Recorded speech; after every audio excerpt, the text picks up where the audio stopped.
everyone, welcome back. I'm Michael Sandler, your host on Inspire Nation. If you've ever wanted to do more, feel better, and untrack the uncommon into your life, then do we have the Becoming Supernatural show for you. Today I'll be speaking with Dr. Joe Dispenza, international lecturer, researcher, and the best-selling author of numerous books, including You Are the Placebo, and his latest must-read for changing your life, Becoming Supernatural. And that's just what I want to talk with him about today, about how to change your brainwaves and tune into consciousness to change your health, your emotions, and your life. That, plus we'll talk about Sputnik antennas, the importance of whatever, the danger to a Greek philosopher, cougars and ranch hands, robots and chicks, surfing and tail fins, and what in the world electric eels in the brain have to do with anything. So, gotcha. Welcome back to the show, Dr. Joe. Are you ready to shine? I'm so happy to be with you, Michael. I'm always ready to shine. So great to have you here, and a mighty woohoo! So, since we've had you on the show, and people can listen to that to get a good backstory on you, let's dive right in. What does Becoming Supernatural mean? Well, I wrote the book because in the last 5 years, we've been doing quantitative analysis on a lot of our students in our advanced workshops. And the reason we started doing those in different scans and readings was because we saw significant changes in people's health and in their lives right during the events that we were doing in our weekend workshops. So once you start seeing those type of changes, you know that something's going on in people's inner states. So when we started out on the journey in measuring brain waves and brain scans and heart coherence and heart rate monitors and measuring epigenetic changes and protein expression and neurotransmitters on students that came to our event, and then they went through 4 days of training to change, we never really anticipated at the end of 4 days that we would be seeing the type of changes that we were seeing in common people. And it is supernatural that someone is able to heal in a weekend. It is supernatural that a person is sustaining internal states, levels of order independent of the conditions in their outer world. It is really supernatural that people are signaling genes in a very short amount of time and regulating proteins as a result of it, and making their brain work in a more efficient and more profoundly healthy way. And the amount of energy that we're seeing and recording in the brain has just never really been recorded in the history of neuroscience. So we have data to prove that common people, just like you and I, once they understand what they're doing and why they're doing it, the how gets easier. And so the book is just a labor of love for me because it's something that I feel really deeply about, and I'm stepping outside of the scientific realm and bridging the spiritual realm and the mystical along with the scientific, and it's something that I've always wanted to do.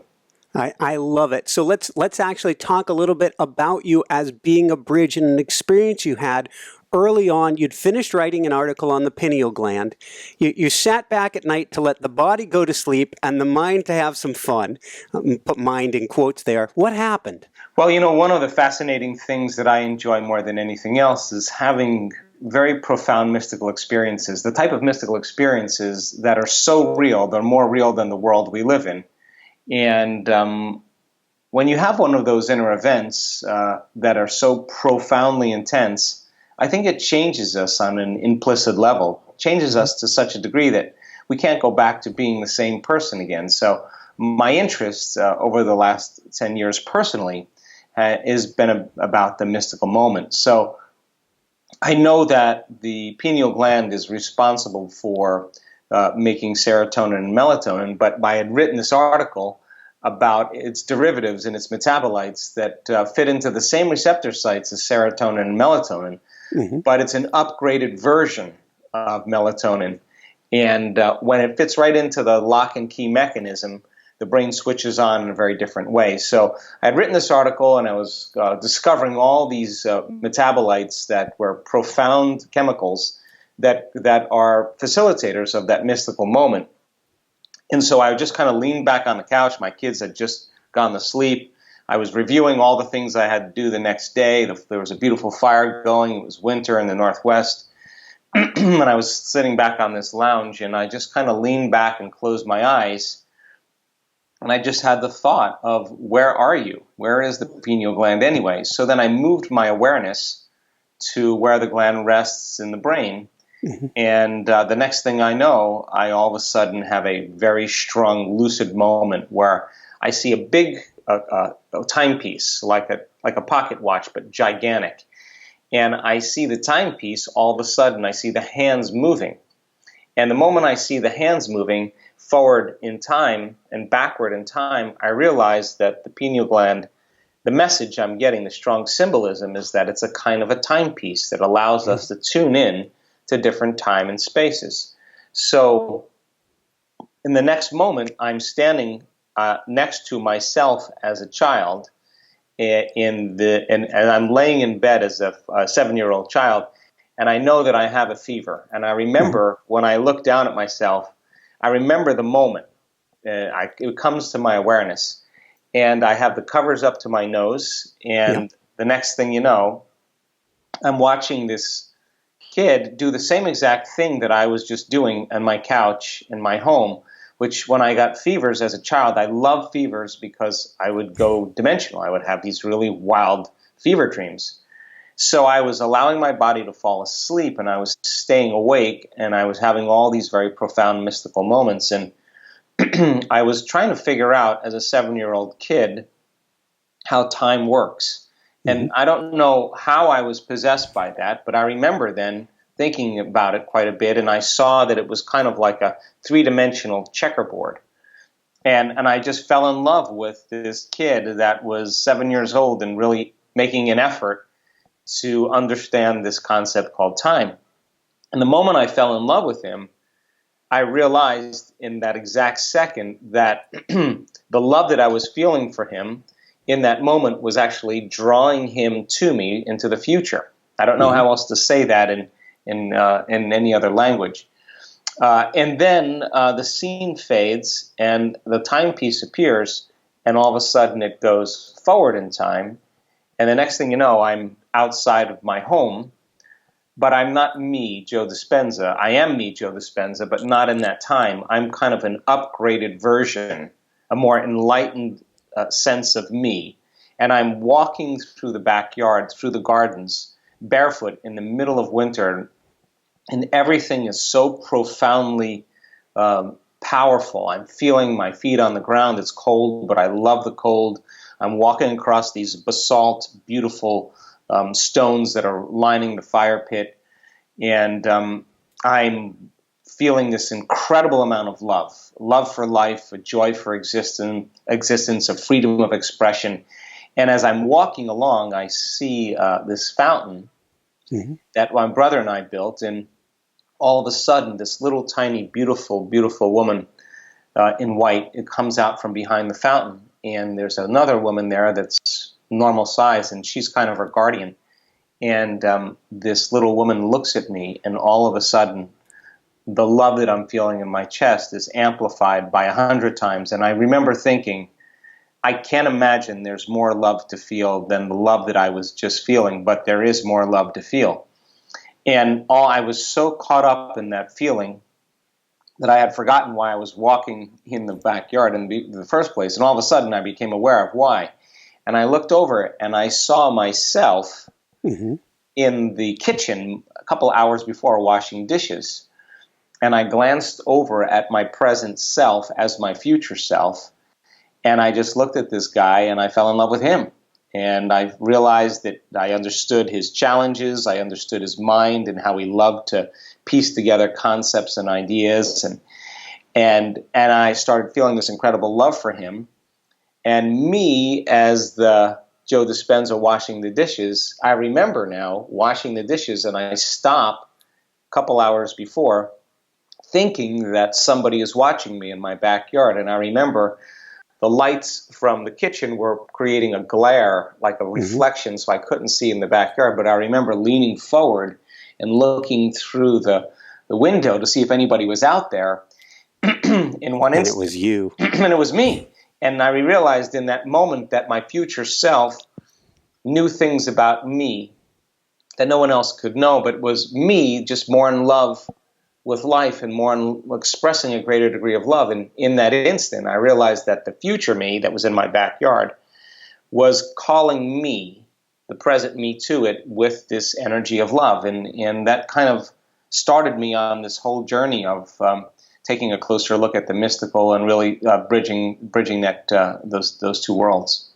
Beautiful. Thank you for sharing. And that, first off, the thought that comes up, we don't need to go there, but I think of Salvador Dali and this melted timepiece, because he used to go into the hypnagogic state to draw and would pull concepts of time, which is maybe he was getting just the glimpse of what you started to get there.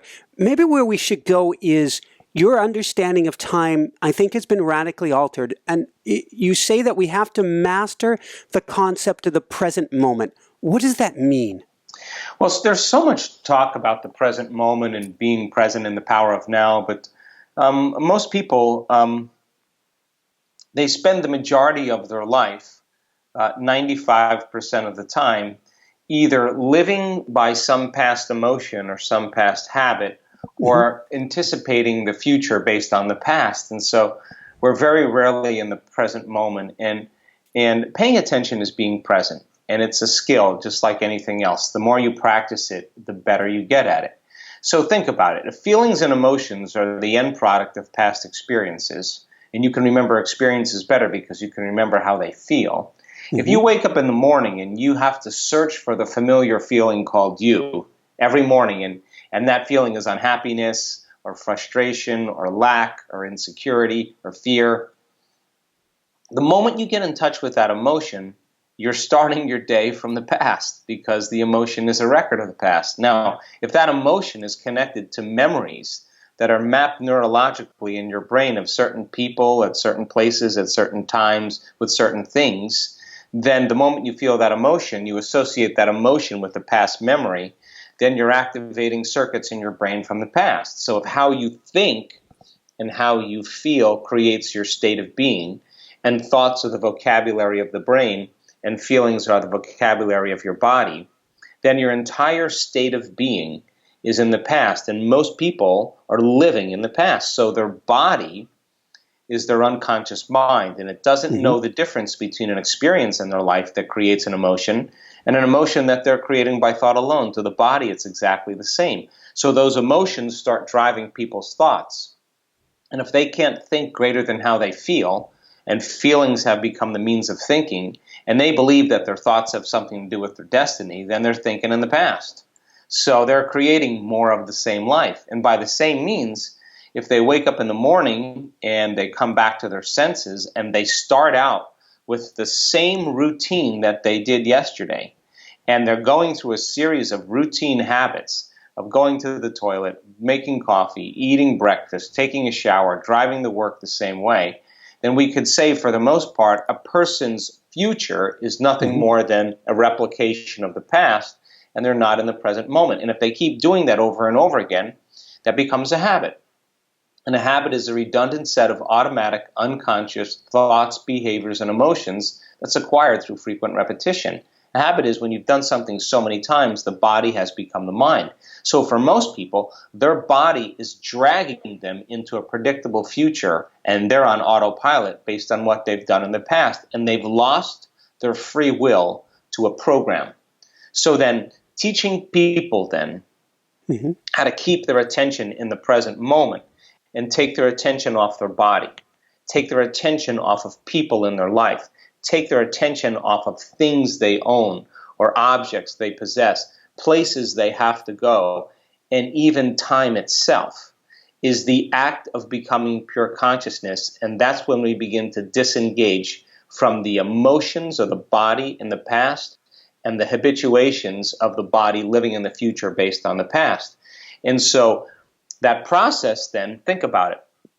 The stronger the emotion you have, the more you pay attention to what you think is causing it. So if you feel fear, and in antiquity, if you're being chased by a predator, the moment you feel fear, you're thinking about that predator because you're going to keep it on your mind.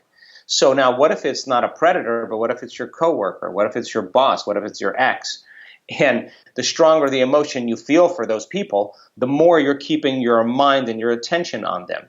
So then if where you place your attention is where you place your energy, then you're giving your power away to that person or that thing. And if you got a lot of those things and objects and people, and your attention is shifting from one person to another problem to another thing, we could say then that your attention and your energy is divided.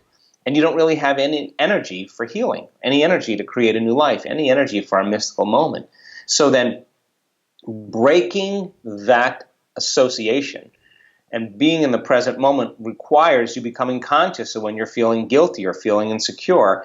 And the moment you start noticing it, you settle your body back down into the present moment. Relax and turn back up into that unlimited field of possibilities. And the moment you start noticing, thinking about how long have I gone, how much time is this going to go, what do I have to do today, who do I have to see, what meeting do I have, that the act of putting your attention in the predictable future based on what you did in the past and returning back to the present moment is disinvesting your energy out of the known and making room for the unknown in your life. And just like training an animal, Michael, the more you do this, the more you're able to settle down the brain and the body into the present moment. And now you're building your own electromagnetic field as you break the bonds energetically with everyone and everything in your life, and you keep your attention off the person that you think is causing that emotional reaction. Then you're disinvesting your energy out of your past, present reality, and now you have the available energy to begin to change. And we've measured this, and people's energy fields get more broadened. Their brain becomes more coherent. Their heart becomes more coherent. They have significant changes in their health just as a result of finding the sweet spot of the generous present moment. Thank you, thank you, thank you. So many directions we can go with it. I guess the first that I want to go is you said something which sounds like wackiness. I understand it. I want some clarity, though. You said that we need to think, or they need to think greater than how they feel. Yeah. Yeah, that's a big one. I mean, most people, they have experiences in their life that brand them emotionally, and or a series of experiences that replicate the same emotion. And they start believing that they're their emotions, and they're not. So if those emotions are driving their thoughts and they can't think greater than how they feel, then they're thinking in the past. So then the moment they turn on a set of circuits in their brain to produce a level of mind, they all of a sudden generate more emotions and chemicals equal to how they were just thinking. So if they're feeling insecure and they start thinking insecure thoughts, the moment they get enough circuits firing, they'll make more chemicals for them to feel insecure. And then when they feel more insecure, then they'll think more insecure thoughts. And the moment they turn on those insecure thoughts, they'll feel more of those emotions. And the repetition of that loop of thinking and feeling and feeling and thinking over time conditions the body to become the mind of that emotion. So now, not only they can't think greater than how they feel, but they can't think greater than their body. And so their body literally has been conditioned to become the mind of that emotion, then the body literally is in the past. So then teaching people how to get beyond their body is the act of being in the present moment as well. That doesn't mean that you shouldn't respect your body or you shouldn't honor it or acknowledge it. But when it comes time to change, you have to get beyond the very aspect of the self that keeps you connected to the past in order to create a new future. Thank you. I want to dive into a bit of the how-to in a little bit, but before that, the other thing that you said that was interesting is you said that when we shift this, when we break free of the past, of being in that survival mode or autopilot place, we begin to create our own magnetic field. What do you mean by that? Well, everything in this universe is emitting light and information. That everything material has a field around it. It's energy. And our bodies are made of atoms, and atoms make molecules, and molecules make chemicals, and chemicals make cells, and cells make tissues, and tissues make organs, and organs make systems, and systems make up the body. So we're emitting energy and light all the time.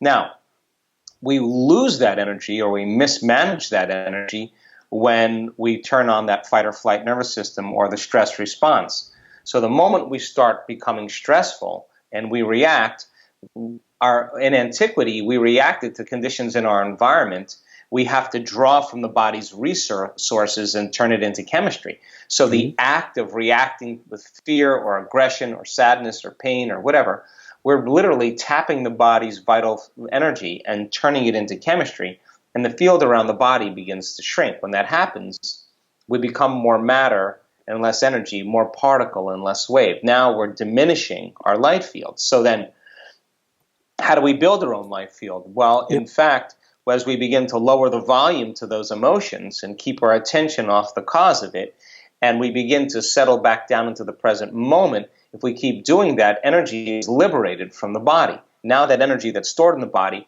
is being released, and now we become more energy and less matter, more wave and less particle, and the body's starting to liberate more light and information. And now that's the available energy that we begin to build to create a new life and to heal ourselves. Woohoo! Let's go from there. Let's talk about brainwaves, and maybe go to Brainwaves 101, and then I want to talk about how we actually start to functionally change this in the moment. You've really dove deep into brainwaves. What can you briefly share about it with us? So there's no real mystery to brainwaves. I mean, our brain's job is to create coherence and meaning between what's going on in the outer world and what's going on in our inner world. And so it makes sense then that when we're conscious and we're aware that we're a body in space and time, that we're local in space and time, that we have to use our senses to navigate in three-dimensional reality. So you need your senses, and because they plug you into this world. And if you took away your eyes and your ears and your smell and your taste and your feeling, you could not interact with the outer world. So it makes sense then that as we begin to perceive reality with our senses, there's a lot of information coming into our brain, and we have to organize that information, everything we're seeing and smelling and tasting and feeling and hearing. When that happens, the brain moves into a very kind of fast brainwave pattern called beta brainwave patterns. And it's a kind of a steady brainwave pattern. It's a low idle, and we're probably both in low-level beta right now. If I said to you, Michael, look, I'm going to give you a test, and everything I said, you got to be able to pass the test, you would pay attention a little bit more, and your light bulb in your brain would get a little brighter, and you would move into what's called mid-range beta. Now you're more vigilant, you're a little more focused. Kind of a good stress. But when you're angry and when you're frustrated and when you're intolerant and you're impatient, your brain goes into a brainwave pattern called high beta. That's very, very high because the stress hormones are causing the brain to become aroused. So some people get switched on into that high beta pattern, and they have anxiety, they have depression, they have all kinds of mood swings because the brain is now functioning at a higher level, at a faster idle. But when we close our eyes and we disconnect from the outer environment, or we start breathing and we start relaxing, when we start slowing our breath down, our brainwaves slow down, and when we close our eyes and disconnect from the outer environment, or we're driving in our car and we're in trance, our brainwaves move from beta brainwaves to alpha brainwaves. Now in alpha, you're starting to pay attention more to your inner world and not so much all of your attention on your outer world. And now you're starting to get into that realm of imagination. The voice in your head that's always talking to you kind of goes away, and you're kind of seeing in images and pictures instead of sub-vocalizations. So if your body starts to fall asleep and your mind is awake, that's that magic twilight place, that hypnagogue state where we're in theta. And that's a perfect place to really make significant changes because you're conscious in your subconscious mind. Then there's delta, which is restorative sleep. It's when the body is, the brainwaves in the thinking brain are shut way down and the autonomic nervous system is repairing the body.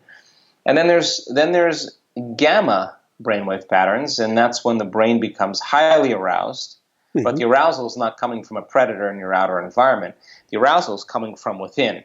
And we've got so much data to show that when a person goes into gamma, and we now know how to induce that state, the energy from the body is moving into the brain, and it's activating the limbic brain, the autonomic nervous system. And the autonomic nervous system then sends a very profound signal to the thinking brain. And now the brain waves of gamma are actually faster than beta. And now we're super conscious, we're super aware. The brain is turned on, it's switched on. There's energy in the brain, and all of a sudden you feel more awake, more aware, more conscious. And that's the moment that we really embrace a greater understanding of ourselves and of life. Beautiful, beautiful. From there, talking about you mentioned about that the hypnagogic state. So we might as well go there for a minute. Kind of your law of attraction. You talk about in this state, if we are to bring things about, if we're to have intention, we need to be perceiving with heartfelt emotion. What does that mean? Well, look, I mean, we spend 70% of the time or more living by some really tough emotions that range from unhappiness to negativity, to fear, to anxiety, to anger, to hostility, to frustration, to envy, to jealousy, to pain, suffering, and guilt. Those are pretty much derived from those stress hormones, and most of the people spend the majority of their life caught up in those emotions, and whether they know it or not, the act of having those emotional responses to something in their outer world or even to a thought in their own mind becomes a little bit of an arousal to the brain. So people get kind of hooked into the emotion and almost addicted to it because it gives their brain and body a rush of energy.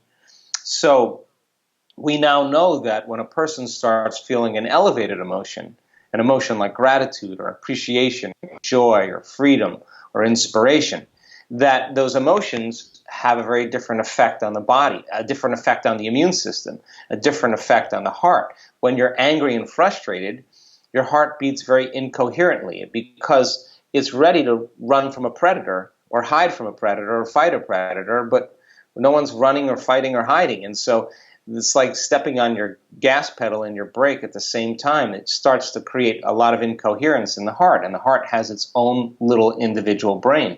So then we teach students then how to regulate an elevated emotion and create more coherence in the heart, and we measure it. And when the heart starts beating more coherently, more in an organized fashion, it sends a very clear magnetic field away from the body. That field, that energy, is a frequency, and all frequency carries information. So then a person, when they feel the elevated emotion, they're creating their bigger field, they're becoming more energy and less matter. And the intent that they have, the thought that they're thinking, is being carried on that frequency. And now they're broadcasting a different field of information and light around their body. And they're tuning into a potential that already exists in the quantum field. And if they're doing it properly, they're investing their attention into the future. They're changing their energy. They're changing their brain. They're changing their neurochemistry. They're changing their circuitry. They're changing their genes. They're changing their protein expression. And their brain and body are living in a future present reality instead of their past present reality. And the repetition of that over time begins to change a person's state of being. And now they belong to their future instead of belonging to their past. Thank you. And it's amazing. I think of this experiment that you cite of a robot and a chick, which goes to how much, if we're operating in coherence, we can literally change the world around us. Oh, there's no doubt about that. I mean, we've done the experiments for that as well. So I'll talk to that on two levels. I mean, René Payache is a physician from France and a researcher, and he took day-old baby chicks, and day-old baby chicks like to imprint and bond on a mother hen. But instead of using a mother hen, he dressed up a robot as a baby chick, and he let them imprint on this robot. Now, the robot was a random event generator, which means a random event generator is like a coin toss. 50% of the time, the robot's going to turn to the right, and 50% of the time, the robot's going to turn to the left. So if you put it in a caged arena and you let the robot go and you were to map where it would move through the arena, it would cover pretty much the entire arena equally. It would spread out. But when he took those baby chicks and he set them on one side of the arena in a cage, and the moment those baby chicks saw the robot, thinking it was their mother, their intentions and their thoughts and the emotions drew the random event generator to that side of the cage 100% of the time. So the fundamental question is, if 1 day old or 3 day old baby chicks can influence a random event generator to move to that side of the cage with those tiny little brains and small little hearts, imagine what you and I can do when we get clear on an intention and we begin to combine it with an emotion. So we've done experiments where we've taken students and we've had them wear heart rate monitors. 50 of them in the front of the room, and 750 people in the rest of the room.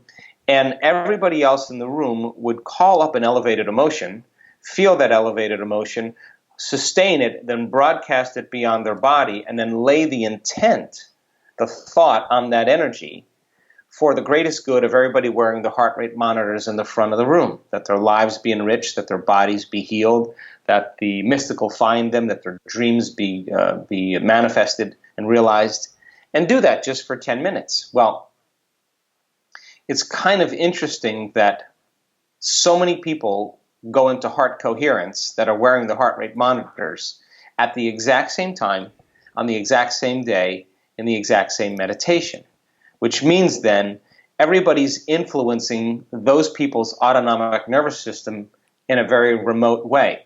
So every person then that's receiving that energy, is their autonomic nervous system is being influenced, and that person that goes into heart coherence should influence every person in their life that they're connected to, and should create more heart coherence in every single person. And of course, then that's a great way to change the world. So we've done these peace gathering events where we've had over 40,000 people participate, and that's exactly what we do. We're doing the same thing for the planet, and it only takes a small percentage of people on this planet to sustain a certain level of coherence that should begin to, over time, affect everybody. And if there's any time in the world that we need that, I think that now is the time. So it's a very ambitious ideal, but what else is there to do?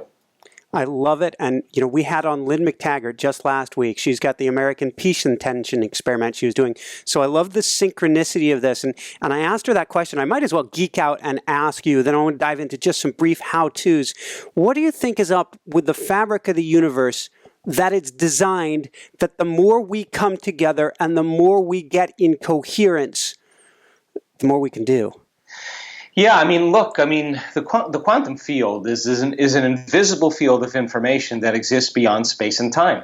There's no people there, there's no bodies there, there's no objects, there's no things, there's no place, and there's not even time. So if you take away all the people, all the bodies, all the things, all the objects, you take away the planets, you take away the moons, you take away the stars, the light from the stars, you take away the galaxies, you take away everything, you're left with a big black space. And that happens to be a field that's rich in frequency and information that we can't perceive with our senses. We can only perceive with our awareness. So as people have the instruction and the proper information, and they begin to strive to put their attention on it, to tune into it, to experience it, to stay present with it moment after moment after moment, every time they begin to pick up more of its subtleties, the experience literally creates the circuits in their brain, because that's what experience does, which means the next time they look for it, they have the circuits in place to perceive it. And if you keep doing this over and over again, you start wiring your brain for the divine. So as people start to connect to that unified field is the energy that governs all the laws of nature, that brings everything into order. So as you connect to it more and more, then you experience more wholeness and more oneness, and less separation. So if you experience less separation, then there's less separation between you and your dreams as well. There's less separation between you and the person that's sitting next to you. You experience more oneness. And so as you unfold deeper into that field, you can produce greater effects on the nature of reality because you're moving closer to its origins. So we experience separation when we feel fear. We experience separation when we feel anger and aggression. We experience separation when we feel pain and suffering, because the very chemicals cause us to perceive reality with our senses. And then, of course, if I'm perceiving reality with my senses, there's me here and there's you there. And there's me here and there's my dreams over there.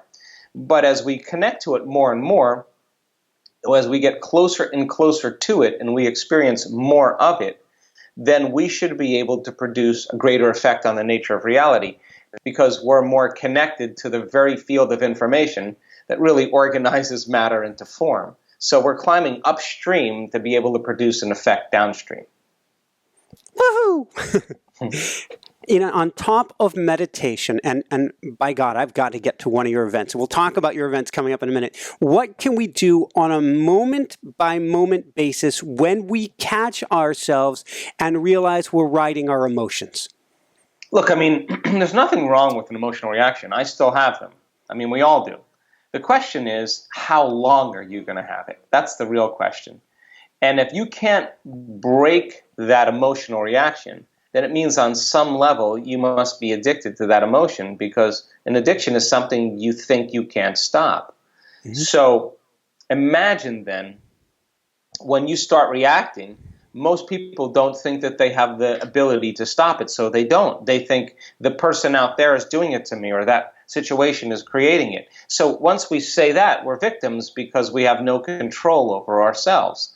So when we start reacting, the first thing to do is to stop, take a breath, center yourself, bring up an elevated emotion. And I know that a lot of times you don't want to do it because you want to feel angry and you want to feel frustrated and you want to feel fear, because that's the normal reaction. So the first step in any process of change is becoming aware.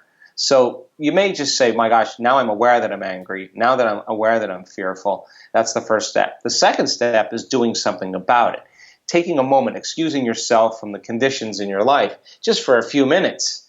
Centering yourself. I just did it yesterday. Centering myself, taking a couple breaths, raising my energy, and working with my body. So I don't do that for 4 hours, because it turns out we lose a lot of energy, and we also start downregulating genes that start creating disease. So the second step is really executing a change by creating an elevated state. And so you begin to lower the volume to those survival emotions, and of course you begin to cultivate elevated emotions. And it makes sense that our students who practice this every single day in doing the inner work, it's becoming a skill for them. And we see some students that are able to sustain those states for over an hour at a time, which means they don't have all their attention on their outer world now. They're actually paying more attention to their inner world, and they're not putting all their attention out there. And that's what allows them to catch it when they start feeling a certain way. So you got to practice, just like you just can't go out and hit a tennis ball unless you start practicing. And the more you practice and the more you do the work, the same thing happens with your ability to be able to regulate and change different states. Beautiful. Is that something people should practice? You talked about getting up in the morning and all of a sudden you're living in the past. Is this something we should jump right into first thing in the morning, for instance? I do. I think that most people spend the majority of their life living by the memories of the past, and instead of being defined by a vision of the future. I think most people believe in their past more than they believe in their future. I think people are more in love with their past than they are more in love with their future. And they certainly tell the story of their past more than they tell the story of their future. And it's so much easier to forget our vision than to remember it. So why not start the day with remembering who you want to be when you open your eyes? Remember that vision, and then begin to teach your body emotionally what that future feels like before it happens. Now, that kind of goes against how we've been conditioned. We need to get something in order to feel gratitude. Well, what if your whole life you're not creating and you're not, and then nothing's changing? Well, that means you're living in emptiness and lack your whole entire life. So imagine if you finish a meditation and you get up feeling grateful.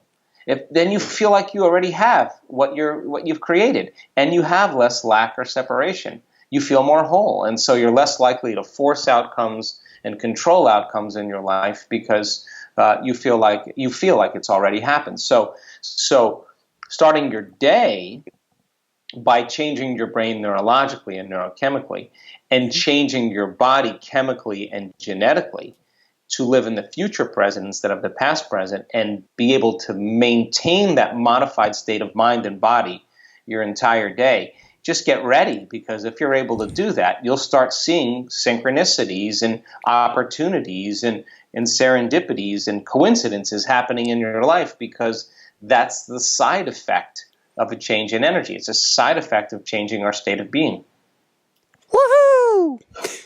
If I was to take off my coaching hat and put it on you, Dr. Joe, and you gave people one assignment to take action on today, what would it be?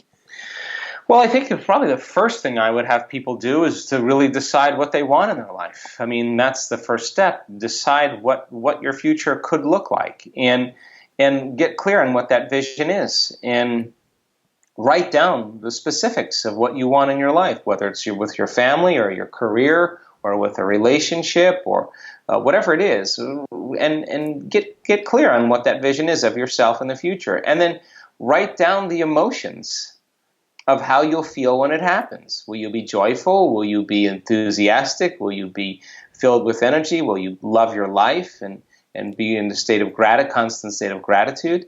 And now you have a clear intention and elevated emotion. And every morning when you start your day, before you open your eyes and reach for your cell phone and check your WhatsApp and your texts and your Facebook and your Twitter and your Instagram and your LinkedIn and your emails, before you plug yourself back into your same familiar world, sit there and get very clear on what that future will be like and begin to emotionally embrace it before it happens. And if you do that properly, you're moving into a new state of being. And then at certain points in your day, just break and ask yourself how you're doing. How am I doing? Am I doing well? Am I losing it? Am I falling from grace? And then recalibrate. And at the end of your day, ask yourself how you did.